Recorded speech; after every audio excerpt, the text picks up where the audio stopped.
नमस्कार दोस्तों, स्वागत है आप लोगों का हमारे YouTube चैनल पे। और आज हम लोग बात करेंगे, क्या असफल होना भी जरूरी है? जीवन में सब लोग तो सफलता के पीछे भाग रहे हैं। सब लोग एक दूसरे से कह रहे हैं तुम यार सफल नहीं हो, अगर सफल होना है तो थोड़ा मेहनत करो, नहीं असफलता ही हाथ लगेगी।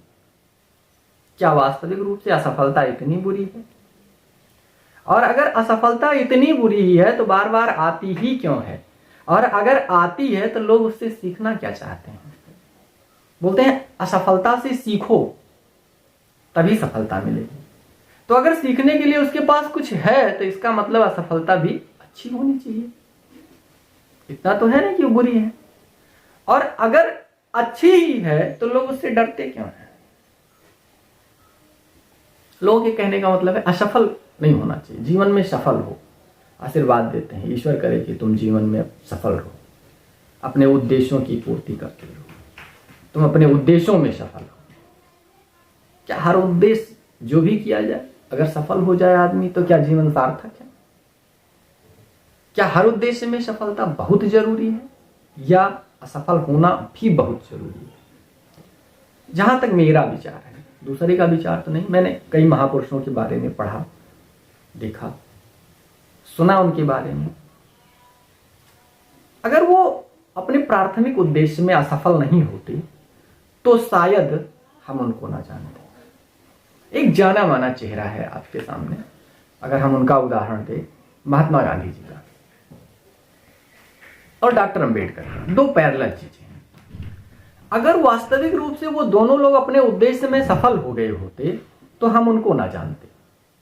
कहीं ना कहीं वो अपने उद्देश्य में असफल हुई। अब असफल कैसे हुई? अगर हम गांधी जी की बात करें, क्योंकि दोनों लोगों को सब लोग जानते हैं, खासकर भारत में तो जानते ही हैं, तो अपने उद्देश्य में असफल होने के बाद में भी लोग कैसे इतने सफल रहे कि दुनिया उनको जानती है। अगर हम गांधी जी के आरंभिक दौर की बात करें तो एक संभ्रांत परिवार, क्या कहते हैं, उच्च परिवार से थे। और आज हमारी औकात नहीं होती, हमारे देश के लोग केवल छगड़ी चराने, बकरी चराने जाते हैं दुबई। और उस जमाने में जब देश गुलाम था तो गांधी जी लंदन पढ़ने गए थे। पढ़ने लंदन गए थे, वकालत करने अफ्रीका गए थे। आजकल नौकरी साधारणतया मिलती ही नहीं, और उनकी डिमांड थी, लोगों की डिमांड थी कि वो अफ्रीका आके और हमारे मुकदमे की पैरवी करें।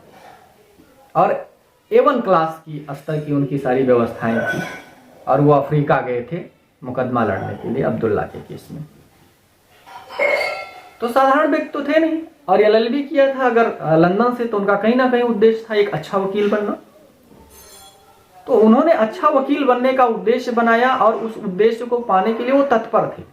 भारत से वो अफ्रीका वकालत करने के लिए चले गए, लंदन पढ़े और अफ्रीका वकालत करने।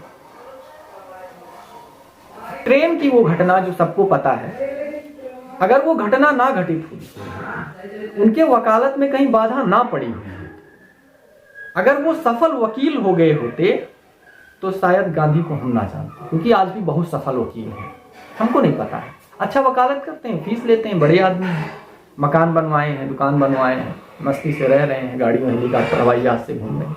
गांधी भी घूमते, बहुत लोग थे, लेकिन कहीं ना कहीं उनकी वकालत अफ्रीका में भी जाके असफल हो गई, इसलिए कि वो काले थे। और A1 श्रेणी की उनकी सीट होने के कारण भी उनको उठा के ट्रेन से फेंक दिया, और उनको लगा कि हम इस जगह सफल नहीं होंगे, और वकालत में वो असफल हो गए। और वो असफलता उनको एक बहुत बड़ी सफलता के पथ पर अग्रसर कर दी। बाद में हम लोग जानते हैं कि गांधी जी वकील ना बन के क्या बने, और राष्ट्रपिता कहलाए, दुनिया में उनका नाम हो। दूसरी एक अगर अंबेडकर की बात करें तो वो भी पढ़ने गए, अर्थशास्त्र की डिग्री लेने गए, कोलंबिया यूनिवर्सिटी से अर्थशास्त्र पढ़ने गए, उन्होंने अर्थशास्त्र की डिग्री ली। लंदन गए, उन्होंने अर्थशास्त्र की 1 साल की, और 1 साल की उन्होंने लॉ की डिग्री ली। फिर उन्होंने कानून की पढ़ाई की, और बाद में उन्होंने LLB किया। और अर्थशास्त्र में जब सफल नहीं हुए तो उन्होंने सोचा कि क्यों ना हम LLB करते हैं, वकालत करते हैं। वो वकील बन के भारत लौटे। बताइए कि वो जर्मनी में पढ़े, अमेरिका में पढ़े, लंदन में पढ़े, और इन सारी पढ़ाई का उद्देश्य कहीं ना कहीं एक सफल व्यक्ति बनना था, और उद्देश्य था उनका कहीं ना कहीं कि वो एक अच्छे वकील बनकर अच्छा न्याय दिला सकें लोगों को। लेकिन जैसे वो भारत में आए उनकी वकालत असफल हो गई, क्योंकि वो सफलता अगर उनको मिल गई होती तो अंबेडकर को हम ना जानते। और इस प्रकार उनकी एक असफलता ने एक नया दृष्टिकोण दिया पूरे समाज को, और वो समाज के लिए तत्पर हो गए और कार्य करने लगे, और अंबेडकर दलितों के मसीहा बन गए और भारत के कानून निर्माता बन गए। उनसे बड़े अच्छे व्यक्ति, योग्य व्यक्ति थे, विद्वान व्यक्ति थे संविधान सभा में। अगर बी एन राव की बात करें तो संयुक्त राष्ट्र संघ में वो न्यायाधीश थे, संयुक्त राष्ट्र संघ के न्यायालय में। म्यांमार का संविधान उन्होंने लिखा था। क्या कारण था कि उनको ऐसी भूमिका नहीं दी गई? क्या कारण था? पटेल जी थे, शास्त्री जी थे, नेहरू जी थे, बड़े वकील थे, गांधी जी स्वयं वकील थे, और उस समय जब संविधान सभा का चुनाव हुआ गांधी जी जीवित थे। लेकिन कहीं ना कहीं उनकी तत्परता, उनकी एक तरफ की असफलता ने सफलता का राज खोल दिया और अंबेडकर मसीहा बन के उभरे।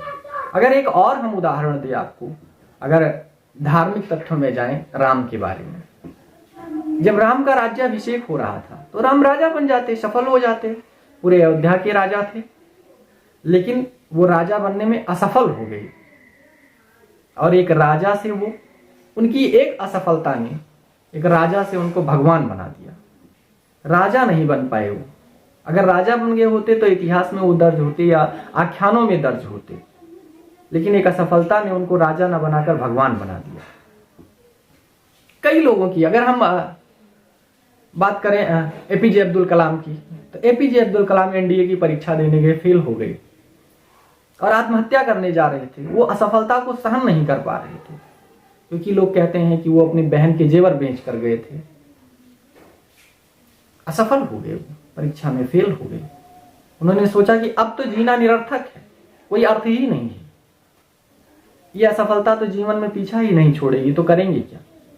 लेकिन उन्होंने, उस असफलता ने कलाम को कहीं ना कहीं एक सफल व्यक्ति के, एक सफल व्यक्तित्व बनाने में महत्वपूर्ण भूमिका निभाई। जैसे अगर वो एनडीए की परीक्षा पास हो गए होते तो कोई एक अधिकारी होते, साधारण सी बात थी कि एक अच्छे अधिकारी हो गए होते, और क्या होता।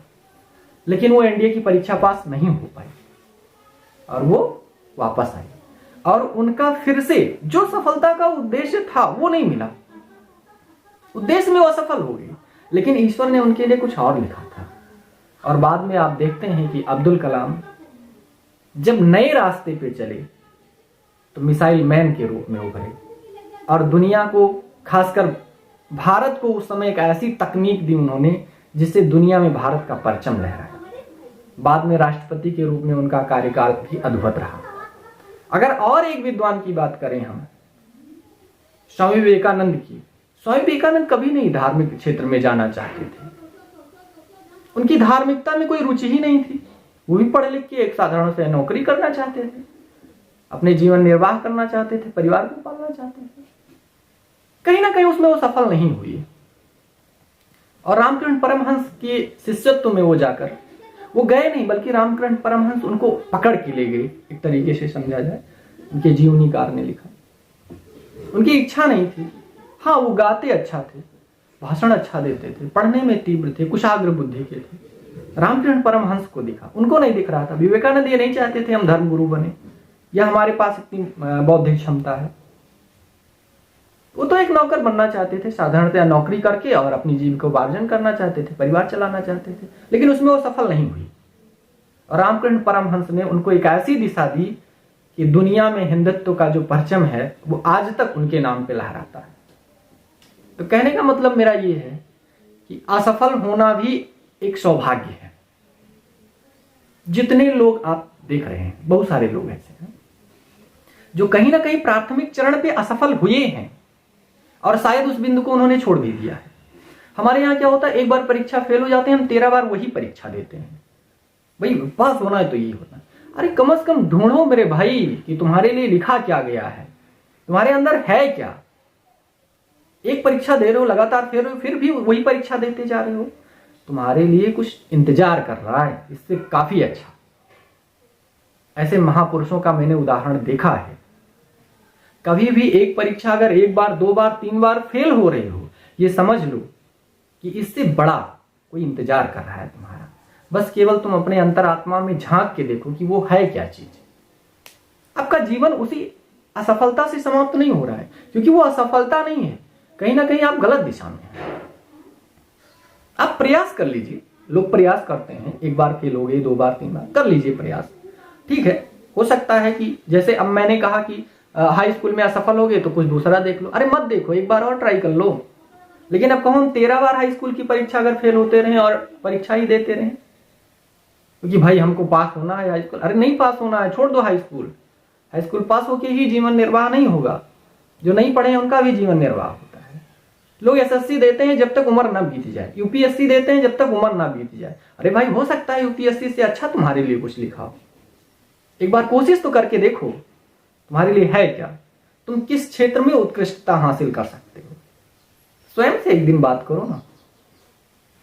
असफल नहीं हो रहे हो तुम, कोई तुमको संकेत दे रहा है कि तुम्हारे लिए ये बना ही नहीं, तुम काहे इधर आ रहे हो, कहीं और जाओ ना। अपने मोदी साहब को देख लो, मोदी साहब के लिए गृहस्थ नहीं बना था, उन्होंने गृहस्थ छोड़ दिया, देश के लिए हो गए। बहुत सारे लोग हैं, मैं मोदी जी की तारीफ नहीं कर रहा हूं, ऐसे बहुत सारे लोग हैं, नेल्सन मंडेला को देख लो या लोगों को देख लो दुनिया में।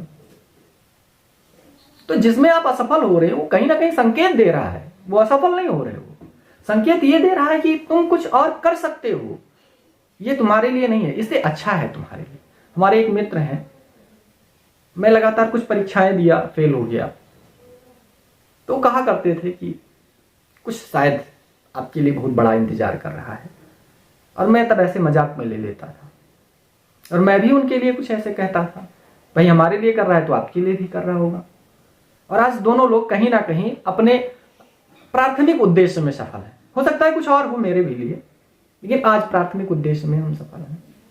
और शायद यहां अगर असफल हो गए होते तो कुछ और कर ले जाते, क्योंकि जब मैं सोचता हूं, मैं बैठता हूं, अपने बारे में बात करता हूं स्वयं से, तो मुझे लगता है कि शायद मेरे अंदर कुछ और क्षमता थी, मैं उसका उपयोग नहीं कर पाया। तो आप लोग भी किसी परीक्षा में फेल होने से या किसी उद्देश्य में असफल होने से ये मत समझ लीजिए कि हम इस उद्देश्य में असफल हो गए तो अब सब समाप्त हो गया। इससे आगे भी बहुत कुछ है, और आपके अंदर वो गुण छुपा है, केवल आप समझ नहीं पाते हैं कि वो क्या है। कोशिश करो, अपने से बात करो। जीवन में असफलता अगर मिलती है तो उसको स्वीकार करो, उसको चुनौती मत मानो। कहा गया ना, असफलता एक चुनौती है, स्वीकार करो, क्या कमी रह गई सोचो और विचार करो। ठीक है, विचार करो, लेकिन फिर बार बार उसी असफल वाले बिंदु पर मत रगड़ो। हो सकता है वो आपके लिए ना हो, मैं बार बार कहता हूं, आप ढूंढो कि मुझे जाना कहां है। असफलता आपको संकेत दे रही है कि आप इधर नहीं, किसी और तरफ जाइए। स्वयं से सोचिए, विचार करिए, उस मार्ग की तलाश करिए और उस तरफ जाइए, आपके लिए वो शुभ होगा। अगर हमारा विचार अच्छा लगा हो या किसी और बिंदु पर आप लोग कोई विचार जानना चाहते हैं तो कमेंट बॉक्स में लिख के बताइएगा। आज के लिए इतना ही, धन्यवाद।